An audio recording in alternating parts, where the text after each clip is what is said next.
Gadget tidak selalu memberi dampak negatif bagi anak-anak, namun juga dapat memberi dampak positif. Gadget akan membantu perkembangan fungsi adaptif seorang anak. Dalam artian, kemampuan seseorang untuk menyesuaikan diri dengan keadaan lingkungan sekitar dan perkembangan zaman. Hal tersebut dapat membuat anak lebih kreatif dengan menciptakan animasi-animasi yang menarik melalui gadget. Animator muda Imade Ananda Diva yang masih duduk di kelas 4 SD sudah mampu menciptakan beragam animasi. Kreativitas inilah yang harus didukung oleh orang tua agar bermanfaat bagi anak di masa yang akan datang.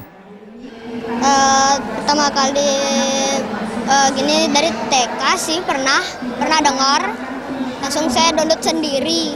Download sendiri. Oh iya. Berarti apa yang membuat Anda suka animasi? Animasi kayak gimana sih yang Anda suka? Semacam pertarungan aja. Taruhan.